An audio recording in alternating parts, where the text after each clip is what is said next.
Today's workout is workout number 4 from my Lose Your Mommy Pooch plan.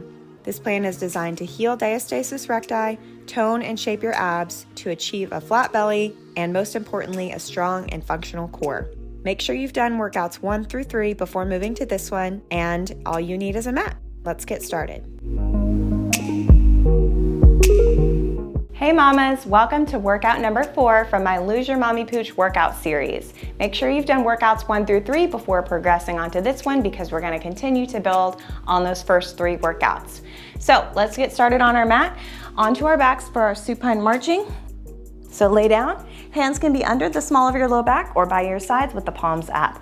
We're gonna draw the belly in, exhale, pull that belly button in toward the spine, and let's go. Front leg goes up and down, back leg goes up and down. So we're marching, knee stops over the hip, shin is parallel to the ceiling, and that lower back again is pressing down toward the floor. There might be some movement in your trunk, but overall you're working to minimize that movement and stay strong and stable, keeping that belly pulled in the whole time.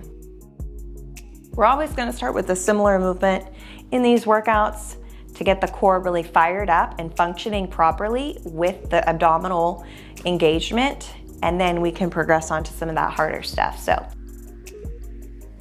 you're almost halfway through the plan now. We're gonna start to make it a little more challenging. Rest. All right, now we're gonna move to the double bent leg lift. So both legs are gonna come off the floor together, nice and controlled. So both legs come off the floor, knees over hips, lower down slowly. Let's repeat that. Up, stop, slowly down. Light on those feet. If this is too intense, you can go back to the marching, or the reverse marching is just as effective.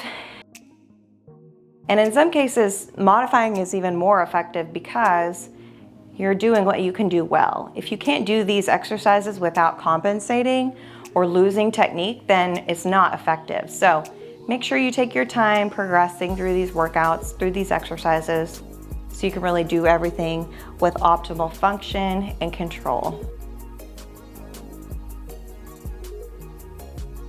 This one for me is still pretty challenging. Rest. All right, we are gonna do a straight leg drop to the floor. So we're gonna start with the back leg down, front leg extended to the ceiling. We're gonna drop the leg to the floor, tap the heel, lift it up. Let's do that again.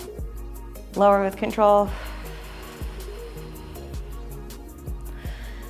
Release the top, pull that belly button in.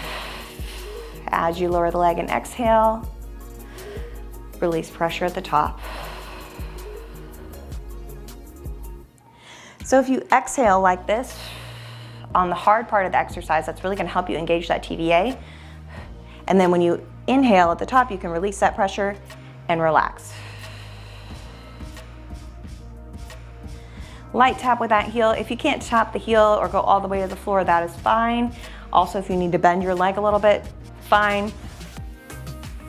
The straighter it is, the longer the lever, but if it's a little bit bent, that's not a big deal. If you've got tight hamstrings, again, no big deal. Rest. All right, we're gonna move on, do the same thing to the other side. So leg up, toes can be flexed or pointed.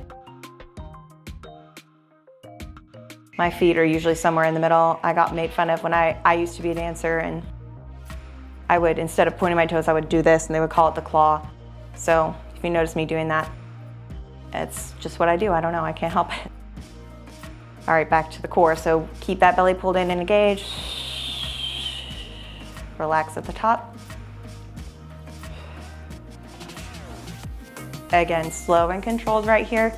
No pressure to count the reps or stay with me. Go at your own pace, but don't go faster because we want to stay with that controlled movement.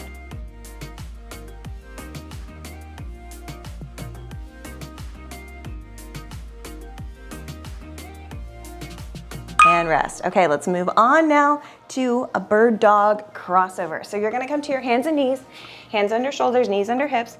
We're gonna raise the front arm and the back leg, and then we're gonna take the knee to the elbow, try to touch in the middle, extend, and then come down. We're gonna stay on that side. So front arm, back leg, out, cross it over, meeting in the middle, extend, and down. So bring your knee, by tucking your hip under, bring it towards your elbow, and then reach back out and come down.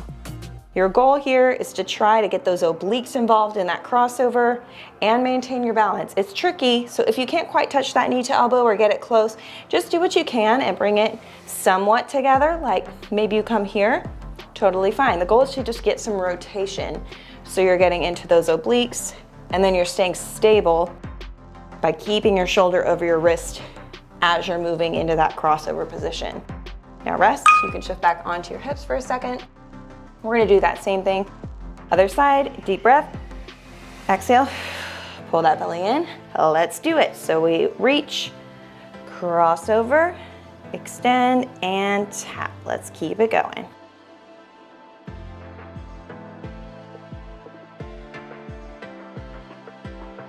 And you can see I'm kind of rotating under, tucking that hip, crossing over. So I'm not just trying to shift back. In fact, I'm not shifting back like this. I'm bringing that knee toward my elbow. And that's gonna allow me to get into those obliques and get that rotation. This one is quite a bit more challenging than a traditional bird dog. So again, take your time moving into this workout. We're in workout 4 now, so we're about halfway through that program. We're gonna start to advance on those movements. Rest. All right, we are gonna move on to a bear plank with a 5-second hold. So feet are tucked, knees are gonna come off the floor. We exhale, hold 5, 4, 3, 2, 1, release. Let's do that again. Inhale, exhale, lift, pull that belly in, 5, 4, 3, 2, 1. Make sure shoulders over our wrists, relax, exhale, lift, 5, 4, 3, 2, 1. Just 1 inch off the ground with those knees. Exhale, lift. 5, 4, 3, 2, 1. Relax the belly, push out of the ground. 5, 4, 3, 2, 1. Almost there. 5, 4, 3, 2, 1. All right, we got time for one more. You ready? Let's finish it. 5, 4, 3, 2, 1. Yeah, nice.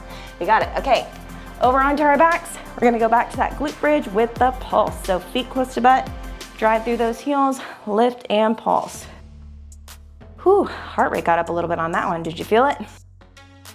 So now, belly pulled in toward that spine, squeeze your butt. This is a good one too, to kind of stretch out those hip flexors, get that back body engaged. A lot of times we get tight in our hip flexors, well, just from life stuff in general, but that can contribute to core dysfunction. So we want to work on strengthening the back side of the body, and that's where we're headed with these glute bridge movements. And if you want even more glute work, I've got a postpartum butt lift series to help strengthen your glutes, as well as a few posture workouts to really help with that front body dominance and tightness we experience in pregnancy and postpartum life. Couple more. And rest. Okay, now we're gonna move on to a marching glute bridge. So we're gonna drive the hips up and alternate marching the legs, just like that supine march, but with the hips lifted. So take them up, front leg goes up and down, back leg up and down, belly pulled in, hips high, but again, we keep that squeeze in the glutes. Nice and controlled as we lift the leg. Try your best to keep your hips at the same height the whole time as you're moving. So right here, you may not feel your abs burning, but your core is working really hard to stabilize. And so that's why these movements are so important. That core instability we create with exercises like this helps build core stability because our core has to react to support us.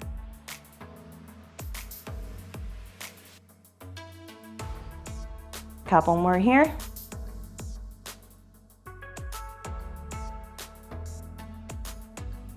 Rest. All right, we're moving on to our last exercise, a prone back extension. So prone means on your belly, hands overhead, thumbs up, legs together, toes pointed. We're gonna lift and then extend, pulling the elbows back toward the ribs and reach. Lift just the chest, pull the elbows back, reach. You can see my head is in neutral position, chin is tucked, eyes gazing on the floor. I'm lifting by squeezing my shoulder blades, squeezing my butt, my hamstrings, but my hands or my legs are staying down on the floor. I'm trying as best as I can to get my chest all the way off the ground, but again, no pressure.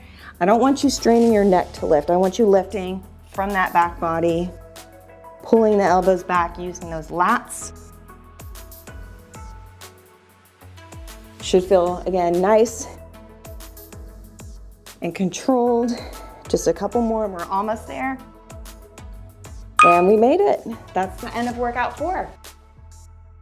Hope you enjoyed that one. Now that you're through 4 workouts now, you should be feeling really good and strong, confident in those movements. We are gonna continue, as always, to progress on those movements in our next workout. So be sure to come back for workout number 5 and we'll continue to work on losing that mommy pooch toward a flat stomach and a functional core.